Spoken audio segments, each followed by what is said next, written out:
Belasan rumah warga, sebuah musola, dan pondok pesantren rusak parah akibat bencana tanah gerak di Desa Ratamba, Banjarnegara, Jawa Tengah. Meski sempat mengalami kelangkaan gas LPG 3 kg, masyarakat masih repot mencari gas LPG karena harus membeli dengan menyertakan identitas pribadi.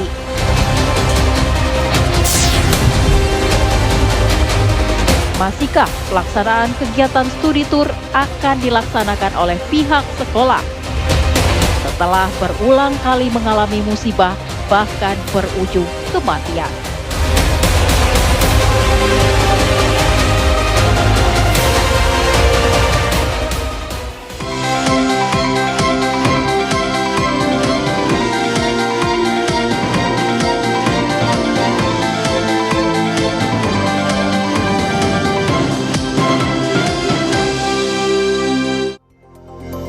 Selamat malam pemirsa, sejumlah kecelakaan maut terjadi pada saat pelaksanaan study tour di berbagai daerah. Yang terbaru ini dialami oleh para siswa SMA Negeri 1 Porong Sidoarjo yang mengalami kecelakaan dan diketahui 2 orang tewas atas kejadian ini. Beberapa pekan belakangan ini juga dialami oleh para siswa di SMP 7 Mojokerto, begitu, di mana 4 siswa ini ditemukan meninggal dunia lantaran terseret ombak di Pantai Drini, Yogyakarta.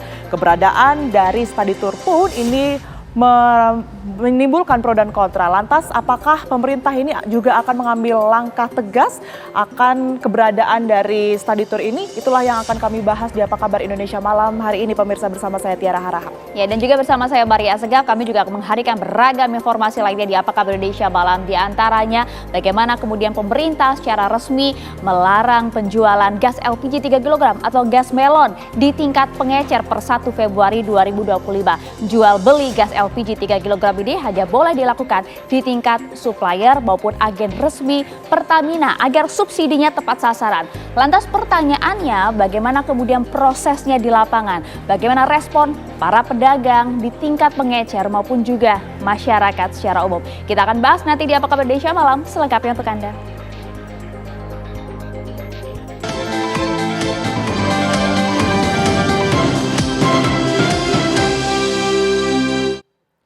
Kita awali informasi pertama pemirsa, sebuah truk ekspedisi di mana informasi yang akan kami hadirkan pemirsa ini adalah sebuah truk ekspedisi terperosok masuk ke dalam kali benda di Jalan Raya Kamal Kalideres, Jakarta Barat. Yang Anda saksikan ini bagaimana kemudian kondisi truk ekspedisi dengan nomor polisi A9413ZB yang terperosok masuk ke dalam kali benda di Jalan Raya Kabal, Kalideres, Jakarta Barat. Menurut keterangan saksi di lapangan, saksi mata mengungkapkan bahwa truk ekspedisi dibelaju dari Jalan Raya Kabal menuju ke Benda Tangerang, Banten. Namun setibanya di lokasi, truk tiba-tiba saja menabrak pembatas jalan dan langsung masuk ke dalam kali. Beruntung sang pengemudi berhasil diselamatkan warga. Tentu insiden ini kemudian mengakibatkan arus lalu lintas di lokasi sempat mengalami kemacetan. Setelah 1 jam proses evakuasi, akhirnya truk ekspedisi berhasil dievakuasi dan selanjutnya dibawa ke kantor unit Laka Lantas, Jakarta Barat.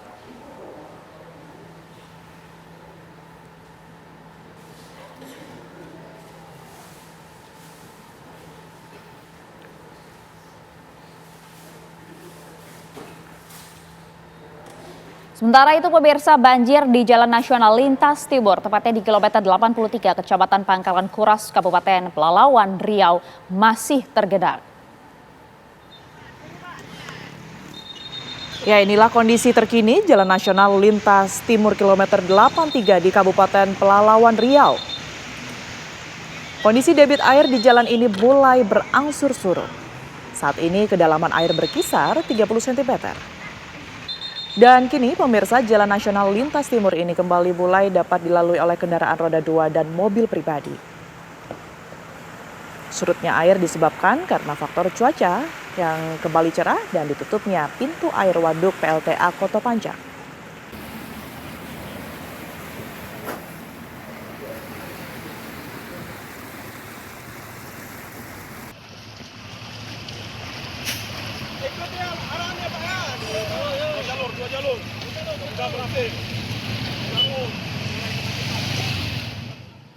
Belasan rumah warga, sebuah musola dan pondok pesantren rusak parah akibat bencana tanah gerak di Desa Ratamba, Banjarnegara, Jawa Tengah. Puluhan warga terpaksa mengungsi karena hingga saat ini pemirsa, karena tanah di lokasi tersebut ini masih terus mengalami pergerakan.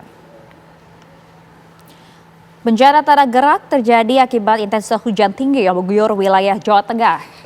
Dari data Badan Penanggulangan Bencana Daerah Banjarnegara, di mana bencana tanah gerak ini mengakibatkan sedikitnya 16 rumah warga, musola, pondok pesantren mengalami rusak berat bahkan nyaris roboh.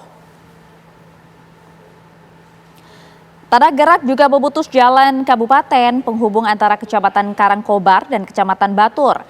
Jalan tersebut ambles hingga tidak dapat dilalui kendaraan roda 2 maupun roda 4. Pihak kepolisian pun telah memasang garis polisi agar warga tak mendekati lokasi bencana. Lantaran hingga saat ini pemirsa, tanah di lokasi tersebut pun masih terus mengalami pergerakan.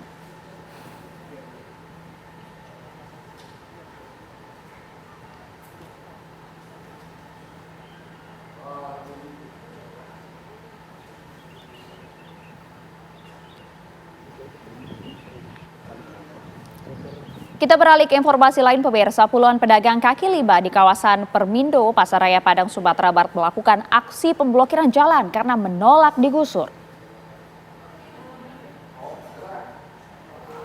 Beginilah aksi puluhan PKL saat menghadang kedatangan petugas Satpol PP yang ingin menggusur lapak tempat mereka biasa berjualan.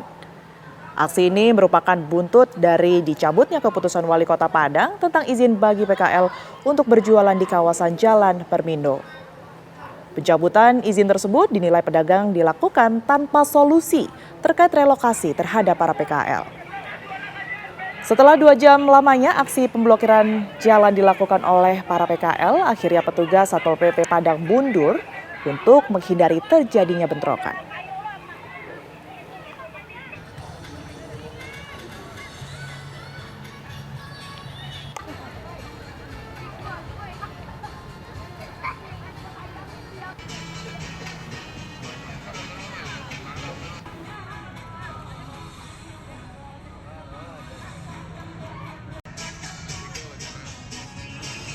Polisi berhasil menangkap pelaku pembunuhan seorang petani di Bengkulu Utara. Polisi terpaksa melepaskan tembakan karena pelaku berusaha melarikan diri saat penggerebekan.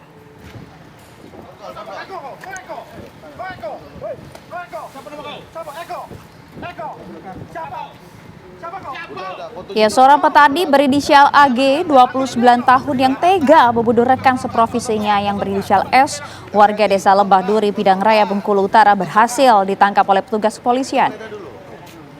Pelaku kemudian terpaksa dihadiahi timba panas karena mencoba kabur dari kejaran polisi. Pelaku mengaku tega membunuh temannya karena sempat cekcok dengan korban masalah tugas dan pembagian upah. Pelaku menggunakan sebilah parang hingga kemudian korban tewas dengan luka bacok di bagian punggung. Usai ditangkap, pelaku langsung dibawa ke Mapolres Bengkulu Utara guna penyidikan lebih lanjut dan mendekam di sel tahanan Mapolres Bengkulu Utara.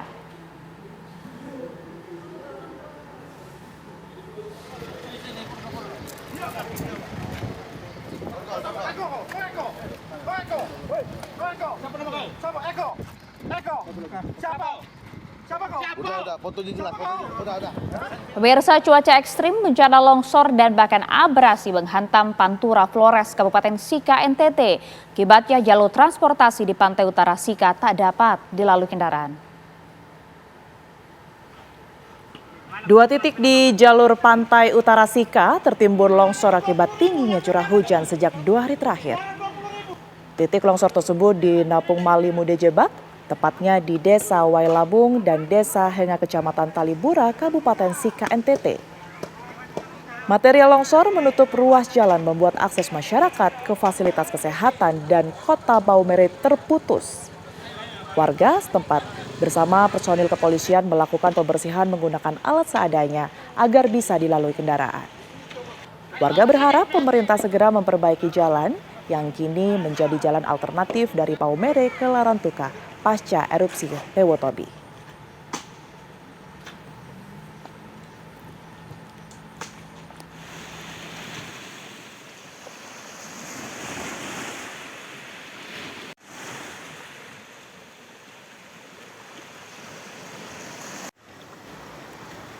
Berikutnya pemirsa, dua kelompok remaja melakukan aksi tawuran di pemukiman padat penduduk Jalan Luar Batang 5, Muara Baru, Penjaringan, Jakarta Utara.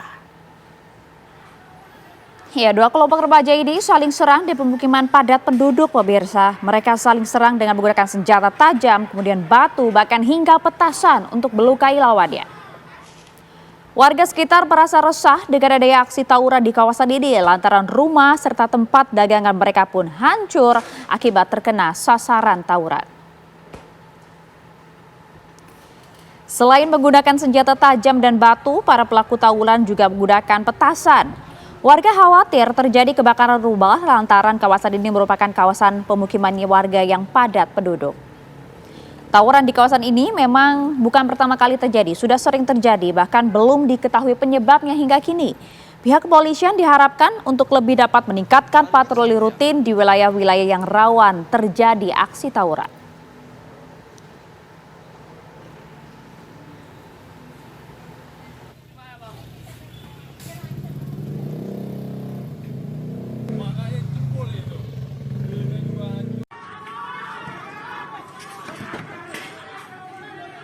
Dari Jakarta kita beralih ke Maluku, pemirsa. Sebuah kapal motor terombang-ambing di tengah lautan perairan Pulau Banda, Maluku Tengah, Maluku akibat mengalami mati mesin.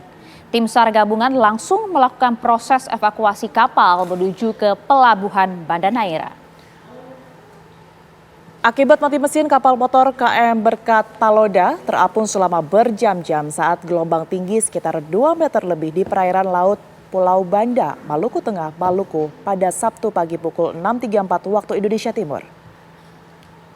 Usai menerima laporan, tim SAR gabungan langsung terjun melakukan proses pencarian kapal yang membawa 17 anak buah kapal dengan menggunakan KM Sabuk Nusantara 106. Proses evakuasi pun berlangsung lama karena kendala cuaca buruk. Dugaan sementara kerusakan mesin lantaran bahan bakar minyak sudah tercampur air laut saat ombak sedang tinggi. Tim SAR gabungan dari Basarnas, TNI Polri, KSOP berhasil menarik kapal menggunakan towing ke pelabuhan Banda Neira dan seluruh ABK dalam keadaan selamat.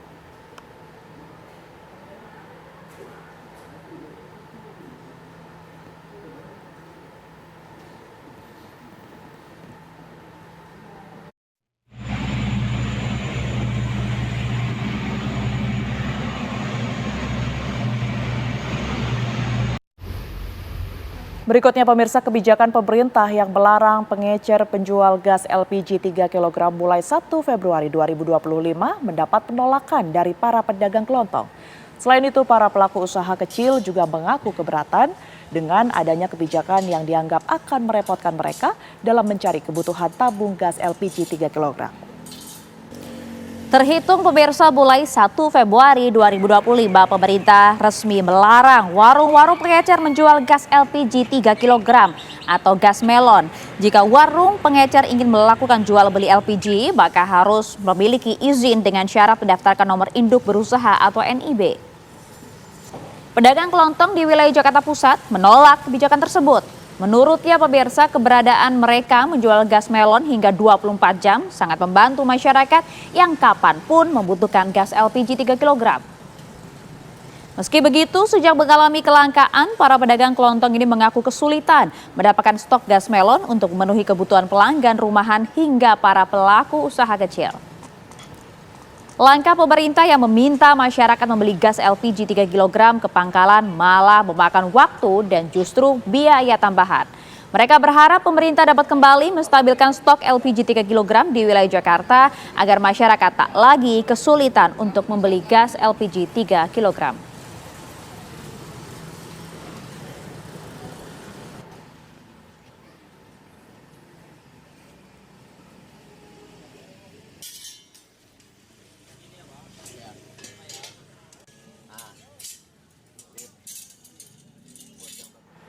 Memang pemirsa, sepekan terakhir gas LPG ukuran 3 kg langka di sejumlah pangkalan. Di Tangerang, Banten misalnya ya, dampak daya beli warga meningkat drastis. Sejumlah warga pun kemudian berkeliling ke sejumlah pangkalan kosong. Sejumlah warga di wilayah Kota Bumi Kabupaten Tangerang dan warga Cipondoh Kota Tangerang ini berusaha mencari ke seluruh tempat penjualan gas LPG, namun tak berhasil. Ya, gas melon ukuran 3 kg ini langka semenjak perayaan Imlek dan gas melon pun sulit didapat. Walaupun kosong pemirsa, ada beberapa tempat yang masih menyediakan gas LPG dengan syarat pembatasan pembelian. Warga mengeluh kelangkaan gas membuat keperluan rumah tangga seperti memasak tidak bisa dilakukan. Sementara warga berharap pemerintah pusat maupun daerah segera ambil tindakan kelangkaan gas LPG tersebut.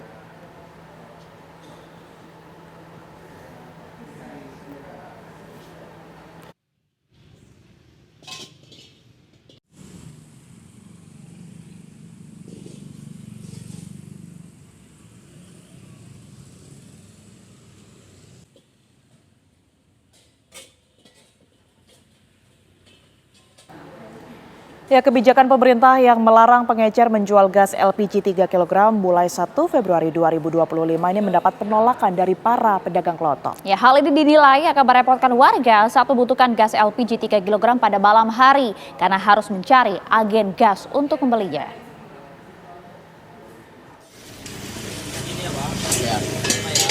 Terhitung mulai 1 Februari 2025 kemarin, pemerintah melarang warung kelontong menjual gas LPG 3 kg.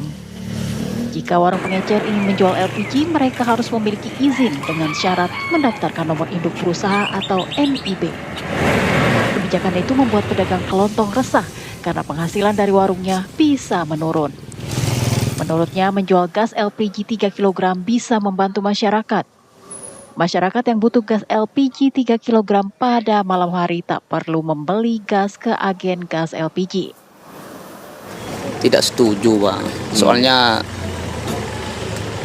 ke warung turun gitu pendapatannya. Nanti kalau orang mau beli itu malam kan, kalau butuh pasti ke warung gitu. Kan nggak mungkin ke pangkalan terus gitu. Menolak aja, Bang. Menolak ya, karena cukup memberatkan ya. Iya, memberatkan. Hal yang sama juga diungkapkan oleh salah seorang penjual gorengan. Ia mengaku keberatan jika membeli gas melon harus ke agen khusus gas LPG. Cara tersebut dinilai merepotkannya. Kalau misalkan sampai di warung dihilangin, itu korbannya kaki lima model dagang seperti ini, itu akan lebih merepotkan sekali bagi kita. Selama ini masyarakat bisa dengan mudah membeli gas LPG 3 kg dimanapun, termasuk di pengecer dan warung kelontong. Dari Jakarta, Yoga Kuspratomo, TV One mengabarkan.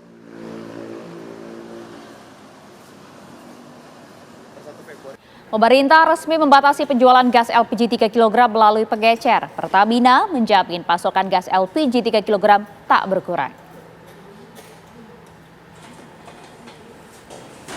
Pertamina Patra Niaga menegaskan tidak ada kenaikan harga gas LPG 3 kg di pangkalan resmi di seluruh Indonesia. Pertamina menjamin pasokan dan stabilitas harga. Pembelian gas LPG 3 kg hanya di pangkalan resmi membuat masyarakat mendapat harga yang lebih ekonomis.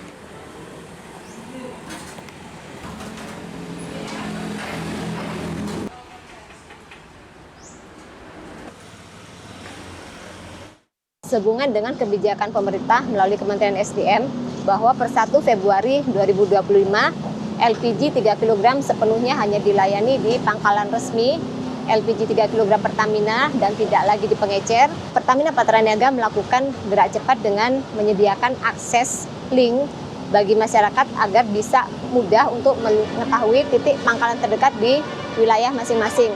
Adapun linknya bisa dicek di link berikut ini. Dan tentunya kebijakan pemerintah tersebut sangat menguntungkan masyarakat karena harga untuk LPG 3 kg di pangkalan ini tentu sesuai dengan HET yang ditetapkan oleh Pemda masing-masing dan tentunya lebih rendah daripada harga di pengecer. Selain itu dengan membeli di pangkalan, masyarakat juga diuntungkan mengingat di pangkalan ini kan ada timbangan ya. Jadi masyarakat bisa mengecek volume dari setiap tabung LPG 3 kg yang dibeli. Jika memang dirasa kurang pas, tentunya bisa dilakukan penukaran secara langsung. Ya, pemirsa, sesaat lagi kami akan kembali dengan informasi adanya pembatasan ataupun juga pengkajian ulang berkaitan dengan study tour lantaran banyaknya kecelakaan yang terjadi akhir-akhir ini. Informasinya akan kami hadirkan usai jeda.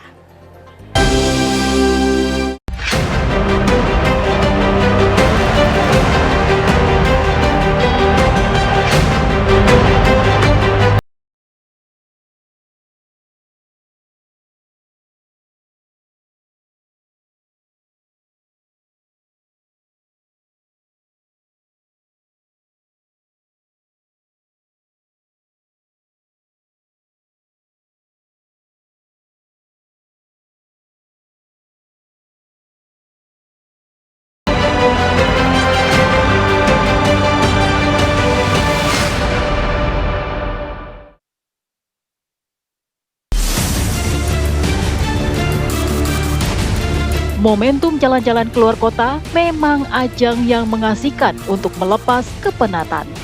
Namun, momentum studi tur yang diikuti oleh peserta didik malah menjadi sorotan publik. Pasalnya, sejumlah kecelakaan berujung maut diawali dengan kegiatan study tour. Seperti beberapa lalu, rentetan musibah tragedi tenggelamnya siswa SMPN 7 Mojokerto saat studi tur di Pantai Drini, Gunung Kidul, Jawa Tengah. Kecelakaan bus rombongan pelajar SMA Negeri 1 Porong Sidoarjo di kilometer 72-73, Tol Pandaan Malang, Jawa Timur yang mengakibatkan 2 orang meninggal. Dan kecelakaan rombongan siswa SMKTI Bali Global hingga mengakibatkan 4 orang tewas. Dari rentetan peristiwa tersebut, akankah ada evaluasi dari penyelenggaraan study tour agar lebih baik lagi ke depannya untuk memotivasi peserta didik dalam mencari ilmu?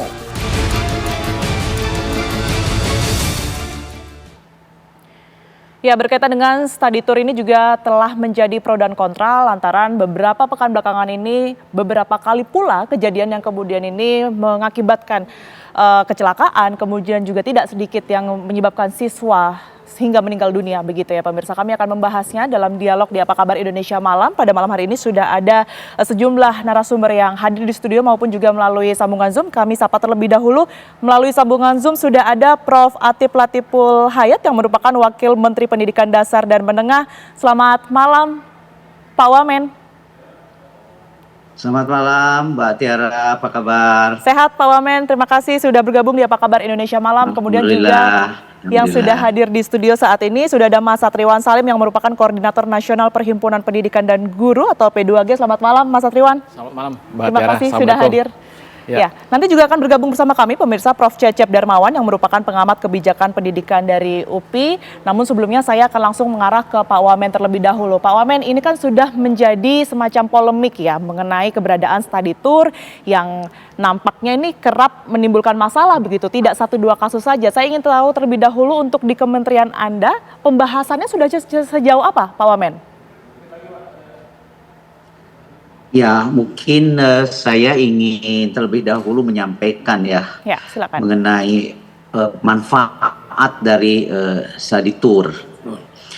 Tentunya ada beberapa manfaat dari perspektif pendidikan.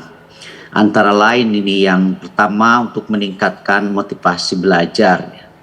Pengalaman belajar yang menyenangkan di luar kelas dapat meningkatkan motivasi siswa dalam belajar. Yang kedua, memperluas wawasan dan pengetahuan. Studi tour dapat memberikan pengalaman langsung ya tentang berbagai tempat baru dan bahkan budaya baru. Juga mengembangkan keterampilan sosial, interaksi dengan teman dan guru selama studi tour. Sehingga dapat membantu siswa ya untuk mengembangkan keterampilan sosial, membangun rasa percaya diri dan tentunya meningkatkan rasa syukur kepada Sang Pencipta Allah Subhanahu wa taala. Jadi sampai di sini sebetulnya studi itu adalah bagian yang cukup penting ya dalam pendidikan. Yang kemudian menjadi masalah itu adalah bagaimana ya studi tour itu dilaksanakan, termasuk di dalamnya yang sering sekali menjadi perhatian adalah moda transportasi yang digunakan ya. Karena sebetulnya yang penting adalah unsur pendidikannya. Nah, ini yang harus menjadi perhatian umpamanya mengenai jarak ya, tempat yang akan dituju. Ini tentunya karena ini pendidikan untuk usia-usia tertentu, tentunya jangan dipahami seperti piknik pada orang dewasa pada umumnya. Ya. Ini menjadi sangat penting. Yang saya perhatikan justru di sini tampaknya ada ketidaksinkronan ya antara tujuan dari studi tour itu dengan bagaimana cara studi tour itu dilakukan yang sesuai dengan tujuan dan manfaat pendidikan tersebut. Demikian, Mbak. Aturannya sebenarnya seperti apa, Pak Wamen? Kalau Anda melihat ada ketidaksinkronan, nah kalau dari kementerian sendiri sudah membuat regulasi atau aturan sendiri yang kemudian menjadi batasan begitu untuk para sekolah ini, Pak Wamen? Tentunya aturan yang spesifik ya itu belum ada ya aturan yang spesifik. Karena ini merupakan bagian ya dari pendidikan yang ekstrakurikuler lah katakanlah, sehingga harus memperhatikan sebetulnya secara substantif ya dengan tujuan dari pendidikan tersebut. Kalau aturan-aturan yang spesifiknya saya pikir belum ada, akan tetapi sebetulnya pegangan itu harus sudah dapat dipahami. Karena tujuan pokoknya itu adalah untuk melengkapi ya dari pembelajaran yang dilakukan di sekolah. Oleh karena itu tentunya tidaklah tepat apabila umpamanya jaraknya terlalu jauh, kemudian juga unsur-unsur bahayanya dapat dideteksi apabila dilakukan. Ini kan tujuannya pendidikan, sehingga menjadi bagian yang integral sebetulnya bagi para pendidik di dalam melaksanakan studi tour itu ya, bukan piknik yang terlepas ya dari elemen-elemen tujuan dari pendidikan tersebut. Baik, tidak hanya kejadian yang terjadi di jalan tol ataupun juga pada saat mereka road trip gitu ya Pak Wamen, tetapi yang kita ketahui juga kan kemarin ada kecelakaan yang terjadi di pantai juga. Nah kalau menurut Anda ketika study tour ini dilakukan di saat musim penghujan ataupun juga cuaca ekstrim, ini akan seperti apa Pak Wamen? Nah itu yang saya katakan tadi, seharusnya ini tidak dilakukan ya, karena ini kan namanya studi tour, jadi traveling, bepergian yang merupakan bagian dari pendidikan, bagian dari pembelajaran. Jadi kalau sudah jelas bahwanya ada informasi mengenai cuaca buruk dan lain sebagainya, tempatnya terlalu jauh, ini seharusnya tidak dilakukan ya, karena itu kan menyangkut beberapa hal yang harus diperhatikan ya, alat transportasi dan lain sebagainya. Dan tentunya itu tadi. Apa kaitannya ya dengan pendidikan kalau sudah jelas informasinya seperti itu. Baik, artinya kalau kita melihat kasus beberapa pekan yang lalu di mana ada 4 siswa yang kemudian ini dinyatakan meninggal dunia lantaran terbawa ombak, ini apakah sudah ada komunikasi yang kemudian ini dijalin ya dari pihak kementerian terhadap sekolah terkait Pak Wamen? Atau mungkin sanksi dan juga teguran seperti itu? Kalau secara spesifik kasus yang tadi kami belum menerima ya, akan tetapi sebagaimana saya katakan tadi itu rambu-rambunya ya, karena saya katakan berulang-ulang tadi itu ini adalah bagian dari pendidikan. Baik. Seharusnya ketika ya situasinya atau tempat yang ditujunya itu justru tidak dapat menghadirkan tujuan yang ingin gitu ya? dicapai, tidak boleh dilakukan begitu kan. Jadi pendidikan yang menjamin keselamatan. Jadi bukan saja menggembirakan, tapi juga kan pendidikan yang memperhatikan unsur-unsur safety, keselamatan dalam hari ini. Ya, dalam ini studi tour. Begitu Mbak. Baik, Pak Satriwan, kalau melihat penjelasan dari Pak Wamen tadi, sebenarnya kalau dari sisi guru ataupun juga sekolah-sekolah ini pertimbangannya itu apa saja sih untuk kemudian ini mengadakan study tour ini ya? Tapi dijawab nanti, boleh? Usai jeda berikut ini kami akan kembali, pemirsa tetaplah bersama kami di Apa Kabar Indonesia Malam.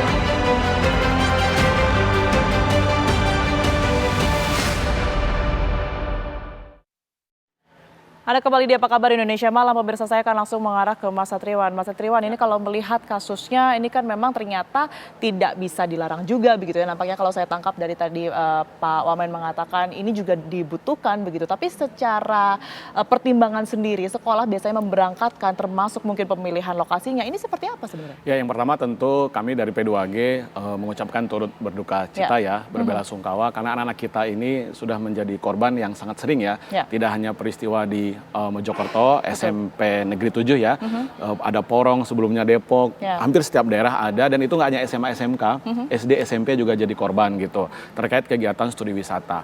Nah sebenarnya sekolah itu mengelola kegiatan yang sering disebut karya wisata atau studi wisata itu pada umumnya ya, dan yang sering terjadi itu adalah sebenarnya kegiatan wisata atau tour atau tamasya, bukan kegiatan studi. Walaupun ada juga sekolah yang membedakan dua hal itu. Ada yang betul-betul hanya wisata saja alias tamasya alias tour. Yang kedua ada kegiatan studi ya kan dengan ada turnya di dalamnya gitu.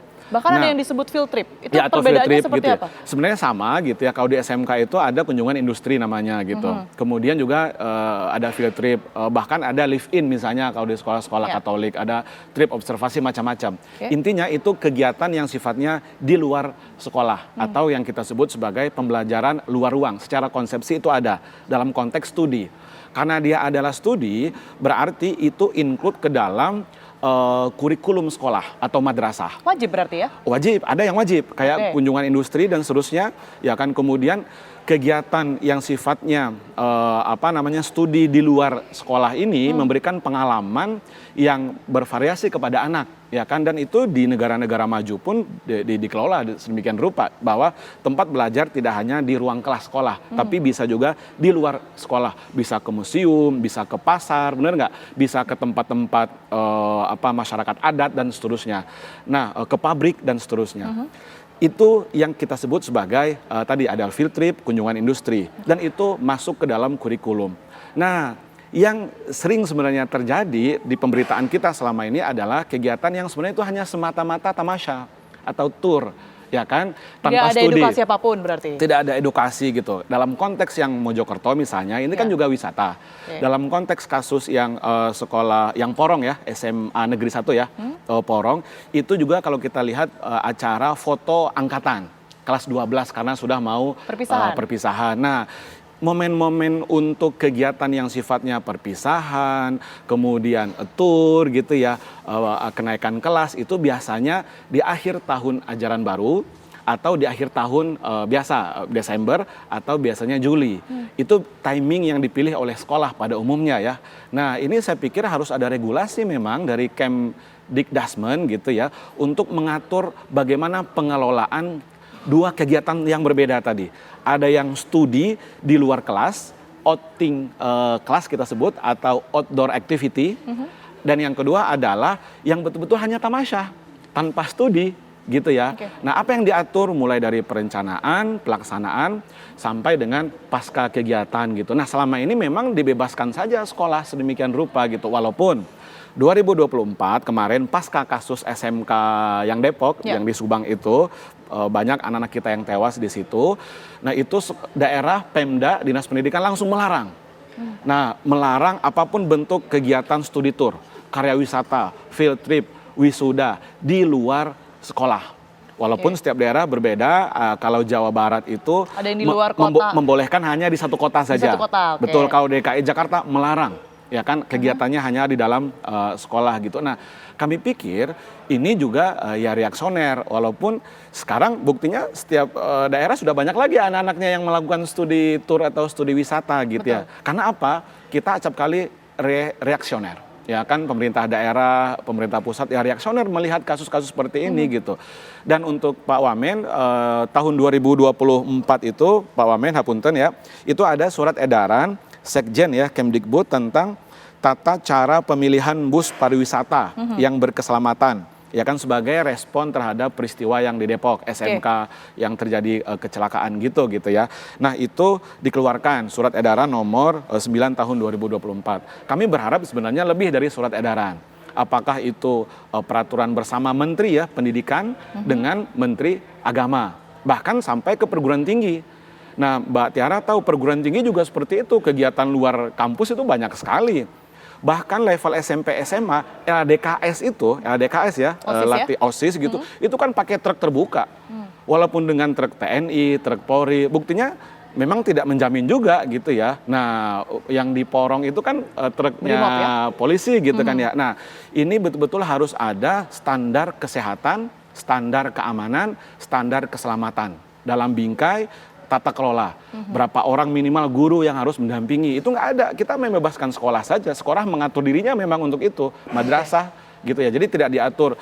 Jadi kebijaksanaan sekolah selama ini, ya kan, untuk melaksanakan kegiatan yang namanya studi wisata kah atau field trip kah. Baik, gitu. karena tidak mudah juga ya Mas ya kalau kita melihat menjaga anak-anak sekian banyak begitu ya untuk kemudian ini dengan jumlah guru yang terbatas seperti itu ya. Tapi benar tidak sih kalau ini betul-betul diwajibkan? Karena salah satu kejadian juga kan sebenarnya orang tuanya tidak mengizinkan karena mungkin keberatan begitu, tapi sekolah ini melakukan semacam apa ya, pemaksaan atau intimidasi begitu bahwa memang mau tidak mau harus tetap mengikuti agenda tersebut. Itu menurut kami yang sangat keliru. Disitulah fungsi dari dinas pendidikan, ada pengawas sekolah ya, atau pendamping sekolah namanya sekarang. Justru tugas beliau-beliau lah untuk membimbing, mendampingi, mengawasi. Jadi sebenarnya terkait dengan karya wisata atau studi tour atau apapun itu namanya, even itu adalah masuk ke dalam kurikulum, yang tadi saya katakan masuk ke intrakurikuler maupun co-kurikuler, artinya itu wajib diprogramkan oleh sekolah, tetapi wajib dalam konteks kurikulum, kegiatannya opsional. Maksud kegiatan opsional begini, kalau anak tidak memilih yang ke Jogja, ya berarti kegiatan karya wisata mereka adalah kunjungan ke pasar misalnya, atau ke tempat lokasi-lokasi destinasi yang dekat dengan sekolah misalnya. Jadi sekolah harus memberikan alternatif, gitu ya, alternatif destinasi. Karena nggak semua orang tua itu mampu secara ekonomi, dan ini menjadi beban biasanya di akhir tahun ajaran itu ya. Satu, untuk wisuda itu biasanya beban juga, dan Kemdikbud 2024 sudah mengeluarkan aturan ya yang mengatakan bahwa sekolah tidak boleh mewajibkan wisuda, itu opsional. Nah, hendaknya ke depan kita berharap ke Kemdikdasmen, Kementerian Agama itu juga membuat aturan terkait studi wisata, sekolah tidak boleh mewajibkan, tapi sifatnya opsional. Sekolah harus memberikan opsi-opsi alternatif bergantung kepada kemampuan ekonomi orang tua murid. Baik, disesuaikan begitu ya. Jangan sama semuanya ke Bali atau semuanya seragam ke Jogja. Zaman saya sekolah, di sekolah saya di Bogor dulu gitu ya. Itu sekolah saya memberikan opsi. Baik. Ada yang ke Jogja, Bali kalau tidak salah, dan ke Bandung. Saya memilih yang ke Bandung. Ya kan, karena waktu itu kondisi kemampuan kita ya bisa ke Bandung, dan banyak juga teman saya yang memilih, dan tidak ada diskriminasi dari sekolah. Oh, yang mengutamakan ke Bali karena biayanya lebih dari 1 juta waktu itu misalnya, dan ke Bandung lebih murah, tidak. Nah, ini yang saya pikir harus ada ketegasan dari pemerintah pusat maupun daerah. Jadi tidak ada namanya paksaan begitu ya untuk kemudian ini mengikuti satu kegiatan, semuanya bisa teredukasi dengan baik dengan kemampuan masing-masing seperti itu ya. Saya akan menyapa terlebih dahulu ya. Sekarang Prof. Cecep Darmawan ini sudah bergabung bersama kami yang merupakan pengamat kebijakan pendidikan UPI. Selamat malam Prof. Cecep. Selamat malam Mbak Tiara, sehat selalu. Baik, saya akan meminta pandangan dan juga perspektif Anda begitu ya tentunya. Tapi kita jeda terlebih dahulu, Prof. Cecep dan juga pemirsa, kami akan kembali usai jeda berikut ini, tetaplah bersama kami.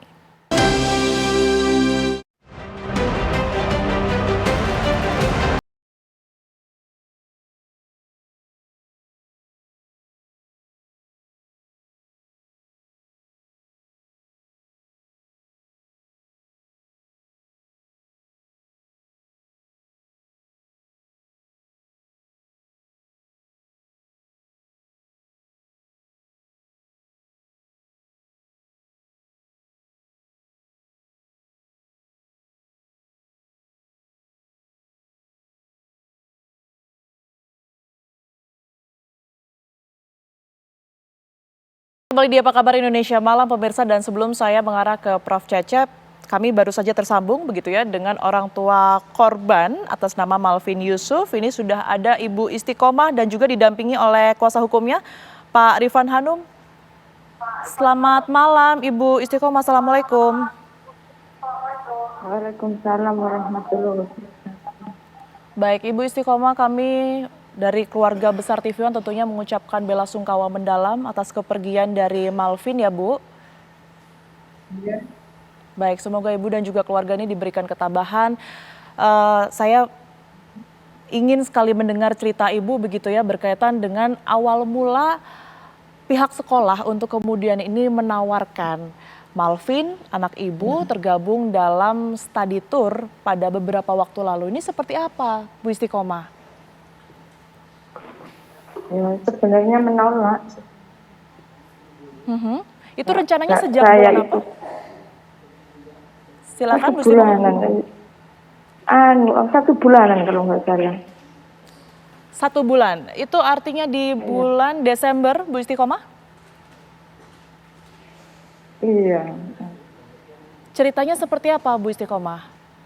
Pokoknya nggak ada tertulis gitu loh, tulisan tertulis, kertas nggak ada itu, pernyataan nggak ada.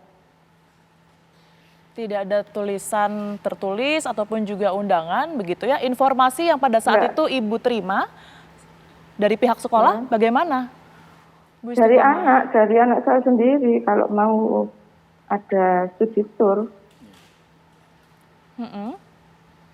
Itu pada saat itu dijelaskan mungkin berapa lama, kegiatannya apa saja, dan memakan biaya Enggak. berapa mungkin, Bu Istiqomah? Mendadak itu. Saya bayarnya juga mendadak itu bayarnya. Baik, untuk kegiatannya, Bu Istiqomah? Kurang jelas juga, nggak tahu. Jadi kurang sama sekali jelas, tidak nggak ada tahu. informasi ya? Iya, nggak tahu. Baik, untuk biayanya ini berapa rupiah yang pada saat itu Ibu keluarkan, Bu? 500, tapi saya bayarnya 300 dulu. Baik, Ibu mencicil begitu ya? Iya. Pada saat itu Ibu langsung merespon atau mengizinkankah atau seperti apa, Bu Istiqomah? Tidak mengizinkan sebenarnya. Kenapa, Bu, pada saat itu tidak mengizinkan? Ya karena apa ya, yang pertama biaya, terus cuaca juga. Baik, ada kekhawatiran terkait dengan kondisi cuaca begitu ya, dan juga pada Iya. saat itu terbilang mahal ya, Bu ya, untuk dana yang harus dikeluarkan. Nah, pada saat Ibu menyampaikan ketidaksetujuan tersebut kepada pihak sekolah, responnya seperti apa, Bu Istiqomah? Ya kayak apa ya, kayak memaksa, kayak kudu ikut gitu loh, kayak kudu ikut. Jadi sekolah meminta Malvin ini untuk tetap bergabung dalam study tour itu ya, Bu? Iya betul, betul.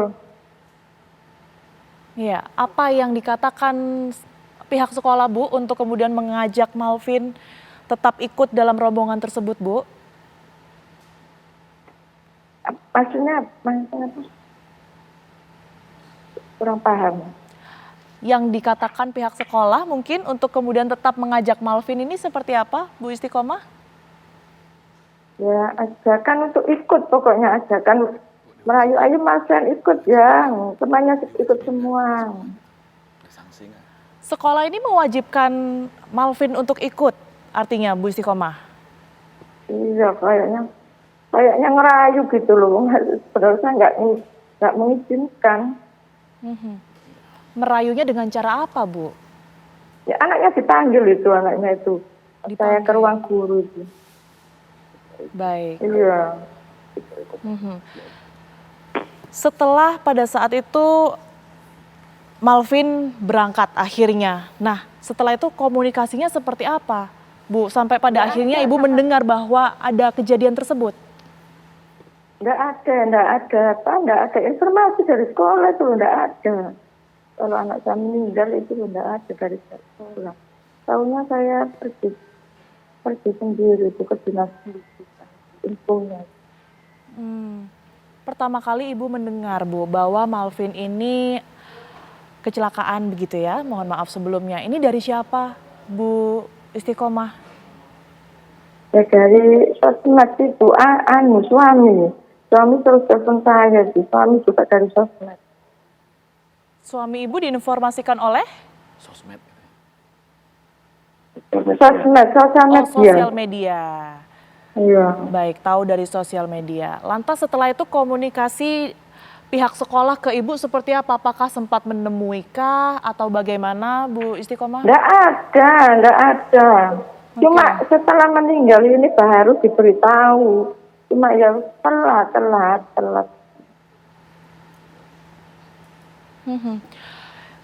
Tiap hari datang, bukur datang, cuma belasungkawa gitu. Sempat datang ke rumah ibu, tetapi hanya untuk takziah begitu ya Bu ya, untuk bela sungkawa seperti itu. Iya betul ya. Kelanjutannya belum ada pembicaraan Bu Istiqomah? Belum ada. Baik, kami mendapat informasi Bu Istiqomah bahwa pihak Anda dari keluarga Malvin, almarhum Malvin ini ya Bu ya, akan menuntut pihak sekolah. Nah ini seperti apa Bu? Nah, minta keadilan dari pihak sekolah itu, minta keadilan dan pertanggungjawaban sekolah. Boleh dijelaskan Bu pertanggungjawaban seperti apa yang kemudian diharapkan pihak keluarga?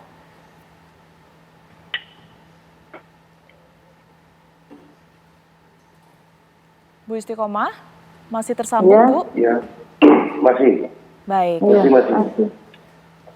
Baik. Bu Istiqomah ini juga didampingi ya, begitu oleh kuasa hukumnya. Iya. Atas nama Pak Rifan, betul ya? Selamat malam Pak Rifan.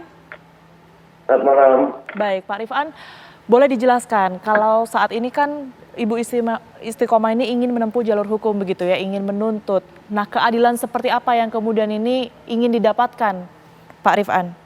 Betul sekali. Jadi kami selaku perwakilan dari keluarga menuntut keadilan yang seadil-adilnya. Dari mulai siapa yang merencanakan, siapa yang menentukan tempatnya, siapa yang memberikan tarif dasar 500.000 itu, siapa yang mendapatkan keuntungan-keuntungan daripada peristiwa seperti ini. Seperti itu, Bu. Kalau Anda sendiri melihat, di sini ada pihak yang kemudian ini dengan sengaja untuk mengambil keuntungan, seperti itu Pak Rifan? Betul sekali, maka kami menduga ada pihak penyelenggara atau EO pariwisata ini yang kami laporkan. Lalu wali kelas, kepala sekolah, lalu pengelola Pantai Drini Yogyakarta. Seperti itu. Tapi kalau dari pihak sekolah sendiri ini apa sudah mungkin meminta atau mengajukan upaya damai seperti itu Pak Rifan? Betul. Cuman cara-caranya ini yang membuat orang tua dari Ananda Malvin almarhum ini sangat tersinggung kemarin lalu. Jadi ada pernyataan-pernyataan yang harus ditandatangani oleh kedua orang tuanya. Kalau mau menandatangani, maka ada santunan. Nah, seakan-akan dari ayah korban itu kok sampai merobek pernyataan itu, ya tersinggung lah. Ini nyawanya anak kok diganti sama santunan kan ya marah lah pastinya tuh. Seperti itu. Baik Pak Rifan dan juga Ibu Istiqomah, semoga setelah ini apa yang diharapkan, keadilan yang seadil-adilnya bisa kemudian ini segera bisa diterima oleh pihak keluarga begitu ya. Bu Istiqomah dan juga Pak Rifan, terima kasih banyak sudah berkenan untuk bercerita bersama kami. Bu, terkait kedepannya ini, kalau boleh saya tambahkan. Silakan Pak Rifan. Oke. Kemarin lalu ada surat edaran dari wali kota. Ini sifatnya hanya edaran untuk tidak melaksanakan audit plat. Kami berharap pada PJ Wali Kota Mojokerto itu bersedia membuat surat keputusan dalam waktu yang tidak dapat ditentukan ke depannya. Jangan hanya edaran Pak PJ, tapi larangan bentuknya harus tegas, bukan sifatnya himbauan. Karena kami tidak ingin ada Malvin yang lain di sekitar kita maupun dari keseluruhan di warga kita semuanya. Seperti itu, Bu. Baik terima kasih. Sekali lagi Pak Rifan dan juga Ibu Istiqomah, sekali lagi kami mengucapkan duka cita yang mendalam. Selamat malam. Baik, kami akan langsung meminta tanggapan terhadap Pak Wamen ya. Pak Wamen masih tersambung bersama kami.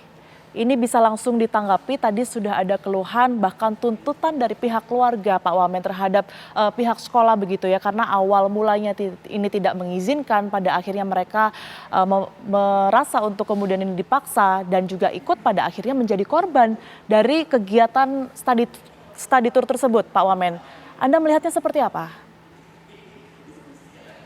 Ya baik, terima kasih.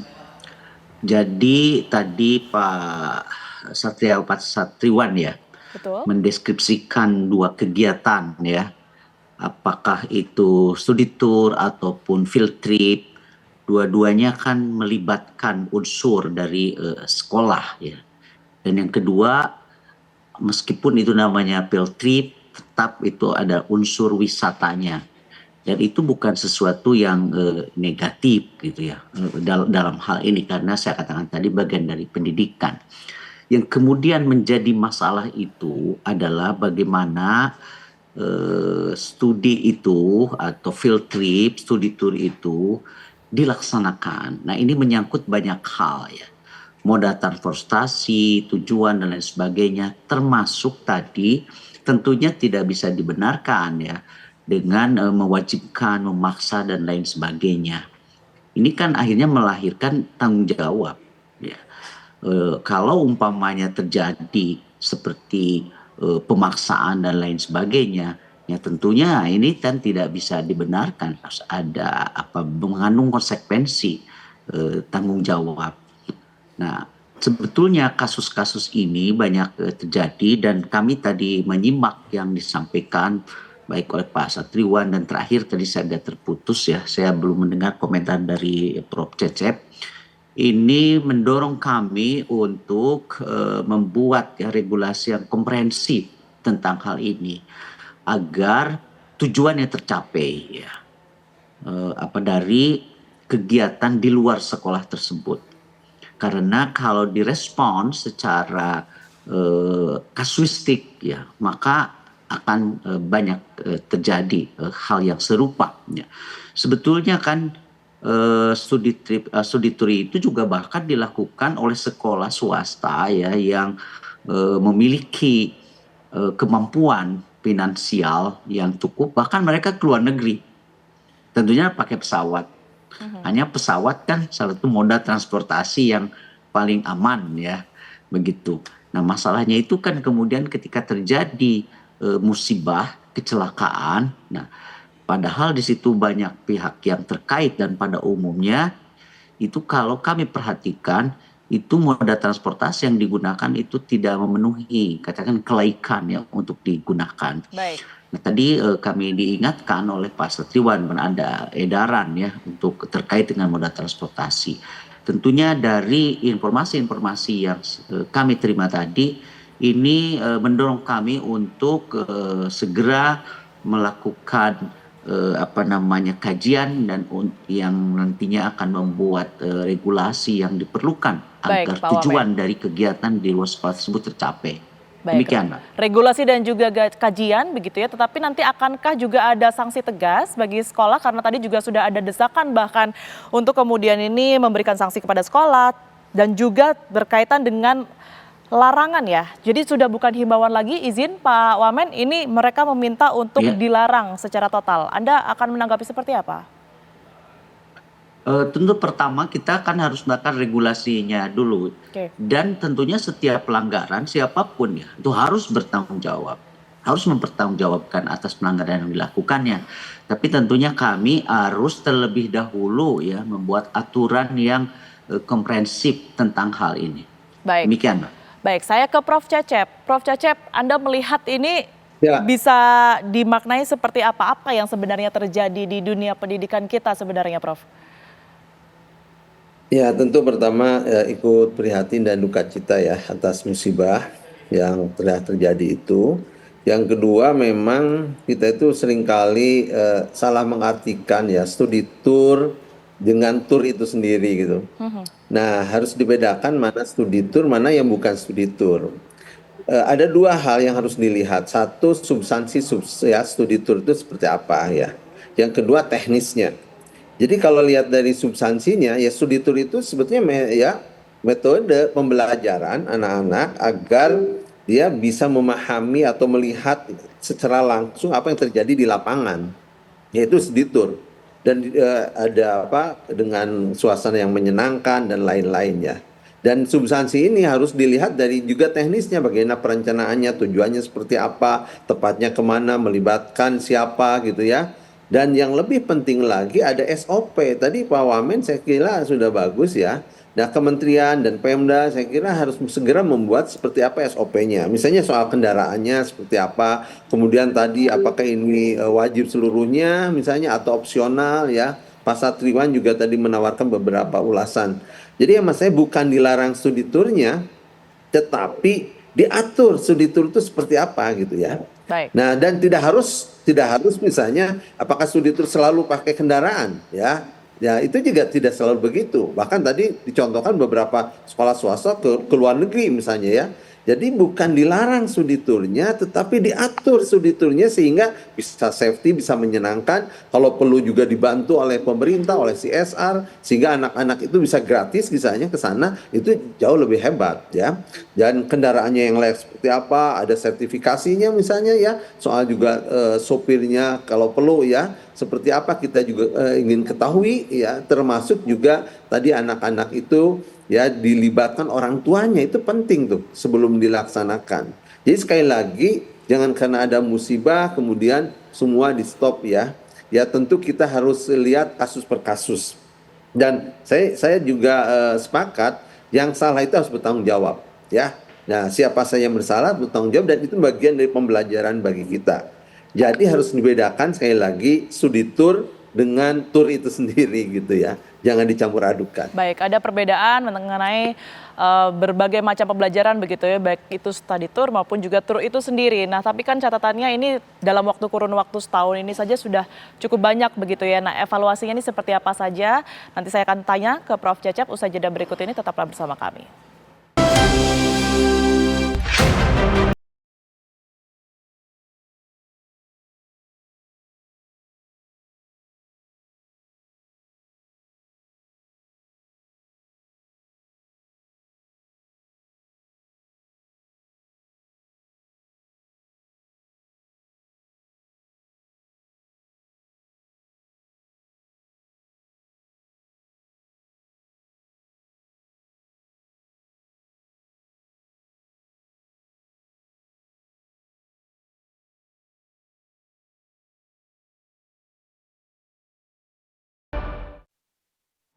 Ya, Anda kembali di Apa Kabar Indonesia Malam. Pemirsa, sebelum kami melanjutkan dialog, kami akan menunjukkan grafis mengenai kecelakaan yang terjadi beberapa hari belakangan ini. Pemirsa, termasuk juga kecelakaan yang terjadi dalam kurun waktu setahun pada saat study tour begitu ya.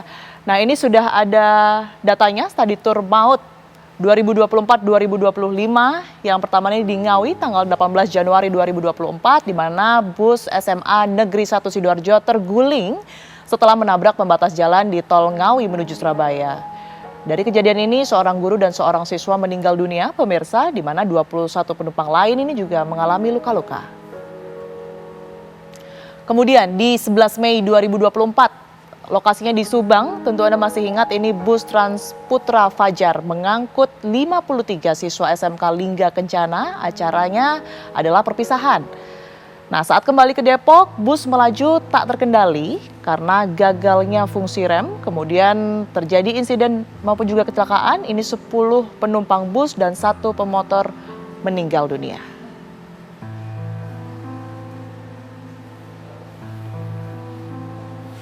Selanjutnya, tak lama setelah itu 21 Mei 2024 ini terjadi di tol Rembang Mojokerto. Bus SMP PGRI 1 Wonosari kecelakaan di tol Rembang Mojokerto usai study tour.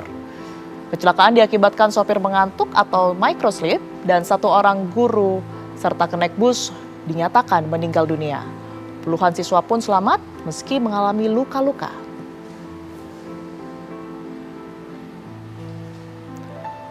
Masih di bulan Mei pemirsa, di tanggal 24 ini bus study tour SDN asal Ogan Komering Ulu Timur begitu ya, Sumatera Selatan ini menabrak truk di Ogan Komering Ilir.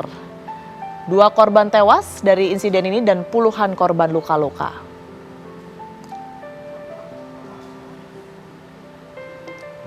Di akhir tahun, tepatnya 23 Desember 2024 terjadi di Tol Pandaan, rombongan bus SMP IT Darul Quran Mulia. Ini kecelakaan di Tol Pandaan dan hendak menuju ke Kampung Inggris di Pare, Kediri. 4 orang tewas termasuk sopir bus dan siswa.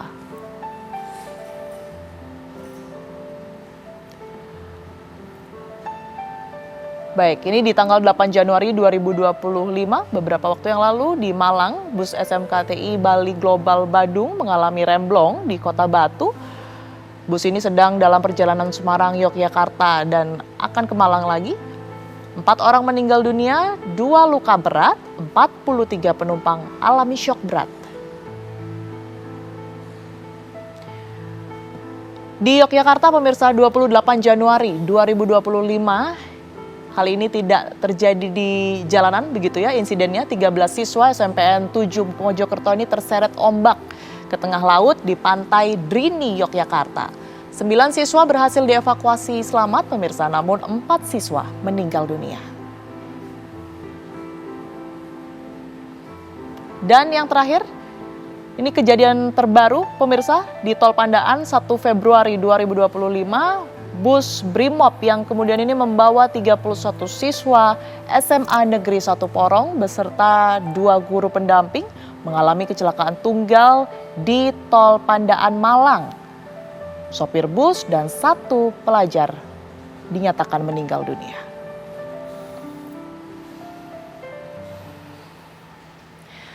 Saya akan langsung ke Prof. Cecep ya, Prof. Ini tadi sudah ada komunikasi begitu ya dari pihak keluarga. Mereka mengatakan akan menuntut karena tidak terima begitu dengan keputusan sekolah yang pada saat itu tetap memaksa keberangkatan dari sang anak ini. Anda melihat ini sebuah kewajarankah di mana orang tua siswa harus mencari keadilan dengan cara ini begitu ya, untuk kemudian ini bisa mendapat keadilan untuk anaknya atas kejadian kecelakaan? Ya tentu tadi ya kita turut prihatin atas kejadian itu. Memang ini kan pihak sekolah juga memang harus bertanggung jawab ya. Dan orang tua saya kira wajar menuntut seperti itu meskipun ya mungkin ada cara mediasi bisa dilakukan. Nah siapa sih sebetulnya yang ingin musibah? Tentu tidak ingin semua juga ya tentang musibah ini. Nah, tetapi kan sudah terjadi, artinya siapapun yang melaksanakan punya tanggung jawab, ya harus bertanggung jawab. Nah, seperti apa tanggung jawabnya? Ya kita kan negara hukum ya, gitu. Nah, itu serahkan aja ke aparat penegak hukum seperti apa. Yang kedua, memang kita juga melihat persoalan ini tadi ya, apakah SOP-nya sudah benar atau tidak gitu. Nah, karena yang saya kira yang studi tur itu baik saja ya dari sisi substansi gitu. Nah persoalannya bagaimana teknisnya ya, harusnya kan SOP-nya sudah ada tuh, baik dari kementerian misalnya ya atau dari Pemda itu sendiri ya, seperti apa studi tur yang layak itu, yang aman, yang ramah gitu, dan tidak memberatkan kepada siswa, orang tua, kemudian bagaimana hubungan komunikasi dengan orang tua, dan studi tur itu tidak selalu harus pakai kendaraan ya. Bahkan kalau perlu tertentu ya studi tur bisa juga pakai pesawat gitu ya. Jadi bukan dilarang studi turnya. Seperti orang ginilah, orang kecelakaan itu misalnya ya ada mudik misalnya sekian banyak kecelakaan, kan mudiknya nggak dilarang, jangan dilarang mudiknya ya, tetapi diperbaiki bagaimana SOP mudiknya yang baik. Sama juga studi tur ini ya. Banyak studi tur yang menurut saya memang harus didudukan pada persoalan bukan substansinya, tetapi kepada teknis-teknisnya gitu, termasuk kendaraan yang layak ya dan aman. Baik, saya langsung mengarah ke Pak Wamen Dikdasmen. Pak Wamen, kalau dari keterangan tadi dan juga sepanjang kita berdialog malam ini, evaluasi apa yang kemudian ini harus betul-betul diterapkan begitu ya kepada kementerian ini untuk kemudian ini menghindari kejadian serupa ini agar tidak terjadi lagi, Pak Wamen? Ya, terima kasih. Tadi saya sepakat yang disampaikan oleh Prof. Cecep ya, bahwa studi tur itu sudah jelas manfaatnya. Jadi yang harus dilakukan adalah mengatur peraturannya, bagaimana rambu-rambunya, agar studi tour itu mencapai tujuan, mencapai sasaran, dan terjamin keselamatan. Jadi pengaturannya. Umpamanya, tadi saya melihat dari laporan itu, ada yang menggunakan bis komersial, ada yang menggunakan bis non komersial. Tadi ada menggunakan mobil Brimob gitu ya. Bahkan kan sering juga itu mobil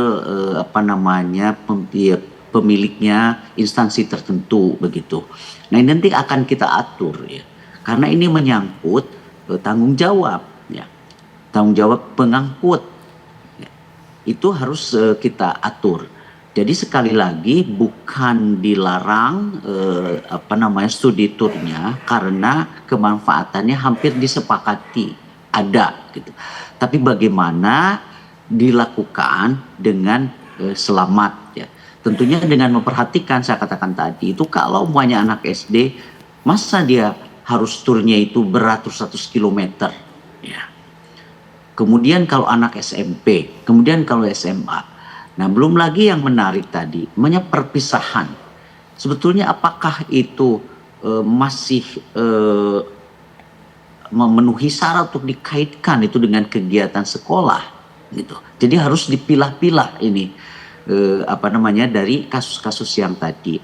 Nah singkat kata kami mempertimbangkan betul untuk mengkaji betul ya, agar untuk membuat regulasi agar studi tour itu mencapai sasaran. Jadi tidak dilarang karena memang jelas manfaatnya, tapi harus diatur ya, harus diatur agar mencapai tujuan sebagaimana kegiatan itu dilakukan dalam rangka bagian dari pendidikan.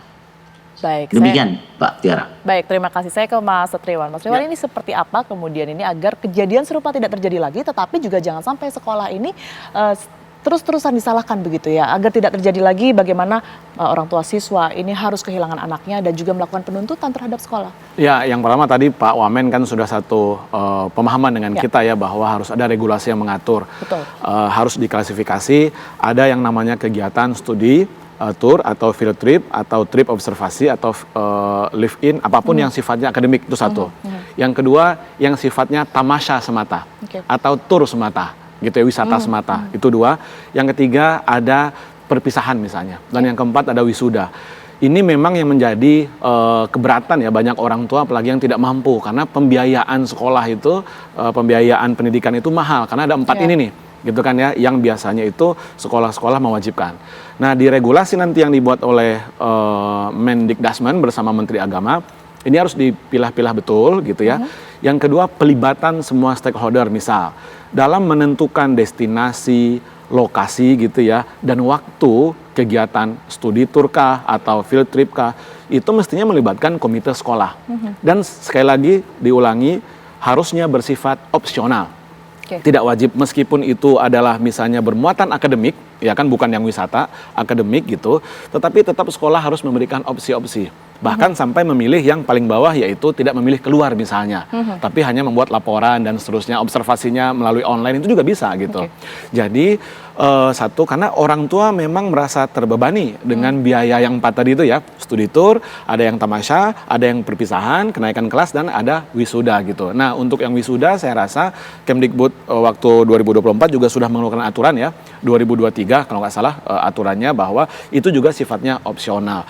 Nah inilah yang skala lebih luas lagi aturan yang dibuat, bagaimana tata kelola 4 jenis kegiatan ini dilakukan oleh sekolah dan madrasah. Ingat ada madrasah juga. Ya. Bahkan kalau perlu sampai perguruan tinggi menurut saya. Kenapa? Karena perguruan tinggi juga ada kegiatan yang sifatnya outing kelas gitu kan ya, menggunakan truk tentara juga biasanya kan ya, kegiatan-kegiatan BEM, mahasiswa dan seterusnya. Tapi oke lah, itu orang dewasa.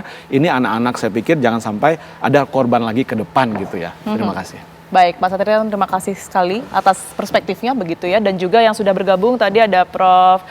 Cecep juga, dan juga Pak Wamen, terima kasih banyak atas perspektif yang sudah diberikan. Tentu harapannya kejadian serupa tidak terulang lagi. Ada regulasi yang kemudian ini bisa diberlakukan secara tegas begitu ya, agar tentunya melindungi korban-korban ataupun juga siswa di sini dan dari Siswa dan guru. Dan juga guru ya, itu tadi dalam seluruh kegiatan yang kemudian diselenggarakan oleh pihak sekolah. Dan pemirsa, apa kabar Indonesia Malam masih akan kembali ke hadapan Anda pemirsa dengan informasi sejak sepekan terakhir gas LPG 3 kg di sejumlah wilayah mengalami kelangkaan akibat minimnya pasokan.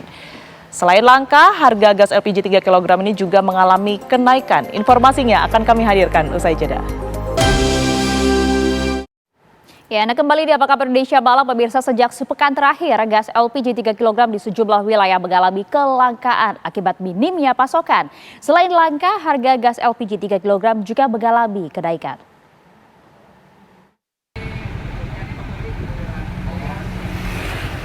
Di Bandung, Jawa Barat, sejumlah warga mengaku harus berkeliling mencari warung kelontong yang menjual gas LPG 3 kg. Banyak warung yang mulai tidak lagi menjual gas melon itu. Warga terpaksa mencari agen atau pangkalan resmi untuk membeli gas LPG. Sementara itu, menurut agen pangkalan resmi gas LPG menuturkan pembelian gas di agen atau pangkalan resmi untuk menghindari penimbunan di saat kondisi saat ini. Kelangkaan gas 3 kg juga terjadi di wilayah Jakarta, seperti halnya di salah satu toko sembako di kawasan Kembangan, Jakarta Barat. Toko sembako yang biasanya menjual gas 3 kg kini tidak mendapatkan pasokan gas, hanya terdapat tumpukan tabung gas kosong yang belum diketahui kapan akan mendapatkan pasokan lagi. Pemilik toko mengatakan tabung gas yang ada di tokonya sudah tidak mendapatkan pasokan sejak 6 hari terakhir. Tim TV One mengabarkan. Ya, dan per 1 Februari 2025 saat ini gas LPG 3 kg sudah tidak dijual di toko-toko pengecer pemirsa.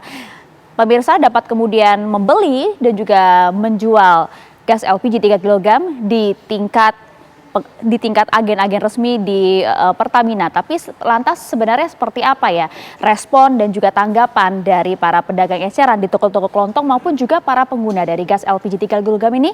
Kami akan langsung ajak Anda berbincang bersama dengan rekan kami, ada Leo Chandra di sana. Leo.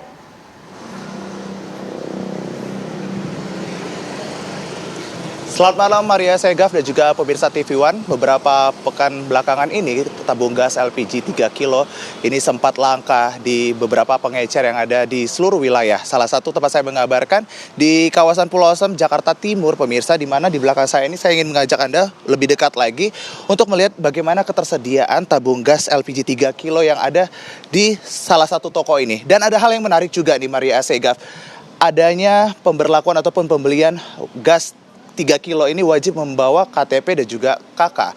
Artinya ini merupakan kebijakan baru yang sudah berlaku sejak 1 Februari 2025. Artinya Maria Segaf bahwasannya pemerintah sekarang untuk dapat menyalurkan ataupun mendistribusikan tabung gas LPG 3 kilo ini agar tepat sasaran Maria Segaf. Dan seperti yang terlihat bahwasannya di lokasi tempat saya mengabarkan ketersediaan gas LPG ini ada 3. Dan informasinya ternyata 3 gas LPG 3 kilo ini itu sudah dibeli. Jadi memang ini sudah habis artinya Maria Segaf. Serta bagaimana nih Maria Segaf dan juga pemirsa tanggapan dari masyarakat khususnya mereka yang aktif ataupun sering membeli gas LPG untuk kebutuhan sehari-hari untuk mengetahui apakah mereka setuju atau tidak dengan kebijakan pemerintah yang memberlakukan untuk dapat membeli 1 buah tabung gas LPG ini harus memberikan ataupun menyertakan KTP ataupun kartu keluarga. Saya ingin mewawancara. Halo Pak, selamat malam Pak. Selamat malam kembali. Dengan Bapak siapa Pak? Sorry. Bapak Jitni. Pak Jitni. Oke, Pak, ini saya lihat Bapak mau membeli tabung gas hijau, betul ya Pak ya? 3 kilo ya. Nah Pak, ini dengan adanya kebijakan baru dari pemerintah harus menyertakan KTP ataupun kartu keluarga.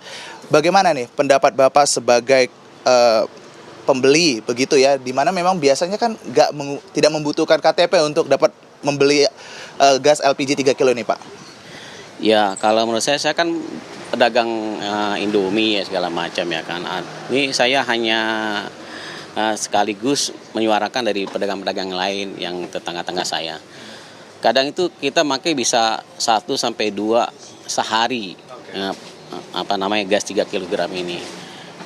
Otomatis kalau cuma sehari 1, kita bisa mungkin cuma dagang terbatas gitu. Nggak mungkin kita dagang full gitu. Ya itu berarti mengurangi intensitas jual kita gitu loh. Intinya kami pedagang keberatan lah gitu loh, pedagang-pedagang sama gorengan, terus pedagang-pedagang nasi uduk, juga saya pedagang Indomie ya kan, itu keberatan sekali itu, ya sangat memberatkan sekali lah, ya kan? Oke. Dan ada yang menarik nih Pak, ini Bapak bawa KTP, berarti artinya Bapak juga mengikuti ya aturan dari pemerintah dengan untuk dapat bisa membeli satu buah tabung gas 3 kilo ini juga harus menyertakan KTP begitu, dan juga Bapak merupakan seorang pedagang begitu ya. Tadi Bapak juga sempat menyampaikan bahwasannya kebutuhan ini melebihi kapasitas maksimal dalam waktu 1 bulan, yaitu 4 tabung gas ya Pak ya. Nah, itu wah kalau 4 kayaknya berat sekali saya gitu. Karena kalau sehari 1 aja kan 7, seminggu, sebulan bisa 30. Itu gimana kita dagang gitu loh. Gini aja ya, waktu kemarin pertama diberlakukan, itu saya pontang-panting cari gas gitu. Sampai-sampai saya nggak dagang, gara-gara ini gas nggak ada gitu loh. Nah sekarang udah diberlakukan ini, kayaknya berat lah buat kita ini sebagai pedagang kecil gitu loh. Itu aja sih menurut saya. Dan bahkan tadi Pak, kita sempat berbincang sedikit ya Pak ya, Bapak juga sempat mendapatkan harga yang lebih tinggi Pak, begitu ya Pak ya. Itu gimana cerita Pak? Ya itu kan pada waktu itu kan memang gas lagi langka ya. Saya cari kemana, ini area Pulau Gadung ya, saya nyari kemana-mana sampai saya dari Pulau Gadung, saya dapat sampai harga 25 sampai 30 ribu satu tabung gitu kan. Jadi kan itu berat sekali gitu loh. Oke, berarti artinya Bapak sebagai pembeli dengan kebijakan baru ini merasa tidak diuntungkan ya Pak, atau dirugikan, apalagi Bapak sebagai pedagang. Oke, Pak, kita akan bertanya langsung kepada pedagang ya di depan kita. Selamat malam, Bang. Dengan siapa, Bang? Dengan Jufri. Oke. Bang Jufri, ini Abang kan juga sebagai reseller ataupun agen resmi begitu ya Bang ya, karena kita juga melihat di depan itu ada pelangnya merupakan agen ataupun resmi gitu ya. Nah, bagaimana Bang? Apakah Abang sebagai pedagang ini juga mendapatkan ataupun mendapatkan distribusi tabung gas ini dengan sulit kah atau seperti apa? Karena informasinya kemarin sempat langka Bang. Seperti apa itu? Pendistribusian memang sulit. Kemarin sempat karena terhalang tanggal merah juga, libur. Ditambah memang dari PT memang jatahnya dipotong. Dipotong itu maksudnya gimana Bang? Biasanya kalau sebelum ada kebijakan ini berapa dapatnya, kemudian setelah adanya kebijakan ini jadi berapa Bang? Sebelum ada kebijakan ini dapatnya 260. 260 tabung? Ya. Dalam? Jadi sebulan 2.600 dibagi dalam seminggu kita dapat 3 hari. Okay. Di hari pertama dapat 260. Itu dipotong jadi 160. Di hari Jumat 110. Hari Senin, hari Rabu, hari Jumat, hari Rabu 260, hari Jumat 110. Dapatnya 60, dipotong setengah. Oke, berarti artinya pedagang pun mendapatkan distribusi tabung gas 3 kilo ini juga cukup langka ya Bang ya? Cukup langka. Oke, baik. Terima kasih untuk Bang Jufri dan juga Pak Zidni untuk waktunya. Dan itu dia tadi Maria Segaf, bahwasannya memang masyarakat ini mengeluhkan adanya kelangkaan tabung gas dan juga kesulitan mereka untuk dapat membeli tabung gas dengan menggunakan KTP ataupun KK yang dianggap ini merupakan dengan limitasi yang 4 dalam waktu sebulan. Ini dirasa para pedagang ini sangat tidak menguntungkan bagi mereka. Begitu laporan kami, kembali ke studio, Maria Segaf. Iya, terima kasih laporan lengkap Anda, Leo Chandra, langsung dari wilayah Jakarta Timur. Nampaknya ini juga beberapa masyarakat begitu ya, kurang setuju dengan adanya kebijakan ini.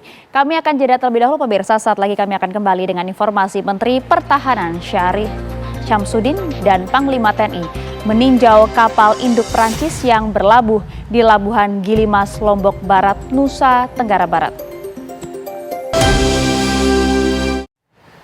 Anda kembali di Apa Kabar Indonesia Malam, pemirsa. Menteri Pertahanan Syafri Syamsuddin dan Panglima TNI meninjau kapal induk Prancis yang berlabuh di Labuhan Gilimas, Lombok Barat, Nusa Tenggara Barat. Adanya kapal induk Prancis tersebut diharapkan dapat meningkatkan hubungan persahabatan antar kedua negara.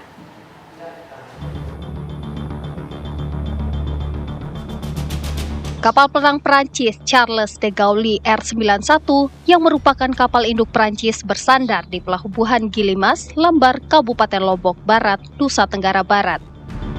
Charles de Gaulle merupakan salah satu kapal perang terbesar dan termodern di dunia.